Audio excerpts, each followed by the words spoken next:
The players find a note that is telling them the next location of where the enemy is at. The note also vibrates, indicating to the players that this note does not belong to them. The players then proceed to the town to look for this enemy that is their main quest.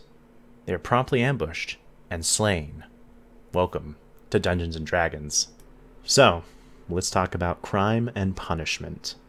Players and GMs, DMs alike all make mistakes. And player mistakes are important.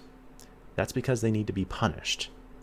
Now, let's talk about that word punishment, because that raises the hackles of every dungeon master and player out there. Mal, you're such a cruel GM. How could you do that? No, nothing could be further from the truth. In fact, if you do not punish player mistakes, you're actually doing a disservice to your story and to your players. And the reason is that it lends a sense of disbelief to your world. It lowers that suspension, if players think they can just do whatever they want and there won't be any consequences, well then, what does it matter? If we ignore the note and there is nothing ever done about it, why did you put the warning on there in the first place? If we can just do whatever we need to, whenever we want. So, it's important to address these things. And is killing your players an option over every mistake? It depends upon the mistake, but I would say death should always be on the table. You should use mistakes to always further the story, even if that mistake leads to death, such as in a combat where the players just can't pull themselves out. That should be part of the story. The players, for example, might be hunted by a villain, and on their way to finding this villain or escaping from him, since they're being hunted, they have to make several perception and investigation checks in order to find out where the villain's forces are, how close is he to us, where's a good place to hide. And some of these mistakes, they're not always intentional player mistakes, they're dice rolls. They are failures. The players might fail an investigation check, find the information they need, but they're talking to someone who's extraordinarily chatty, that notices their characters stand out. That giant minotaur, that elf in finely wrought chainmail with a magical sword that glows, perhaps a wizard with an outlandish familiar. These people stand out, and it's just not the player's fault that they chatted someone, but the mistake remains. The dice have been cast, and now the story must be woven around it. So, the players must be made aware of their mistakes. Going back to my first example with the note that vibrated, I actually did a metagame way of letting the players know they made a mistake, because they had just looted the note and had not paid it as much attention as they should. So in the story recap, in the middle of the week, I posted everything that they had done, and I posted the whole note, including the part where it was vibrating, because it was in the hands of the people that did not belong to it. Now, it's up to the players that they read the story recap, but they had a chance. And then I gave them another chance. They started the session, and they did not read the recap, and they proceeded to try to find this person they were after by using this note they had found. So, the enemy cast a scry spell on them and was able to locate them, hunt them down, and fight them, and the party went down. Now, this brings up a new good point. Death isn't always the end. In fact, death is just the beginning. Death is too abrupt most of the time. And in fact, you should strive never to have a solid ending in your story. The story must go on. That is your job as a dungeon master. You are here to provide the story. If you ever run out, it's like a restaurant running out of food. No one wants to go there. It's a bad restaurant.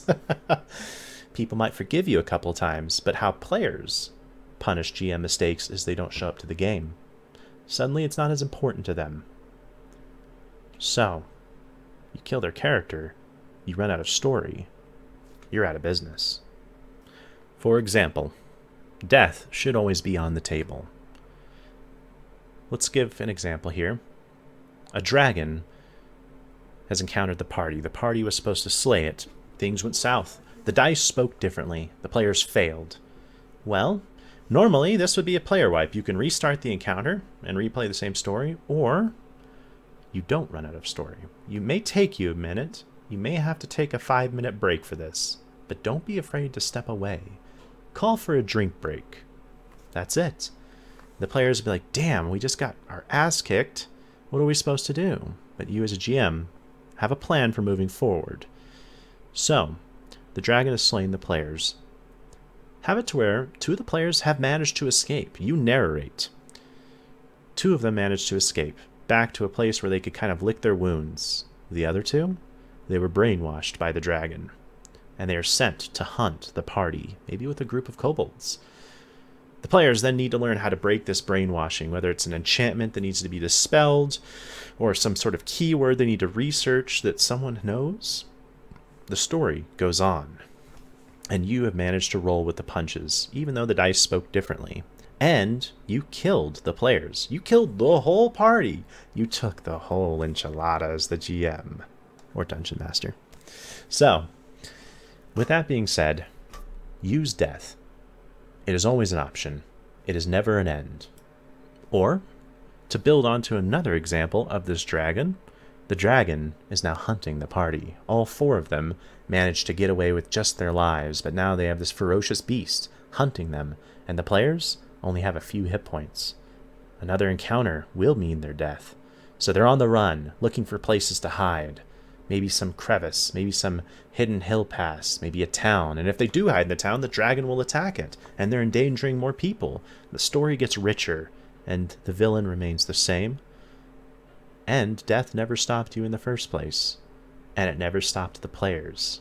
It was merely a road bump on the story for the players to finally turn it around, lick their wounds, get strong again, get all of their abilities back with a long rest, get supplies, form a plan, and defeat the dragon. That brings me to my last point.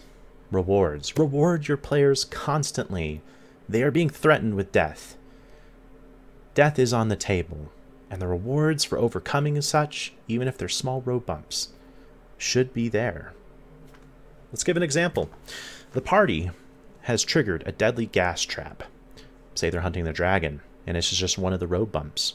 Unfortunately, they failed an investigate check, they've sprung it, or they weren't paying attention, and their passive perception wasn't high enough, they sprung the trap.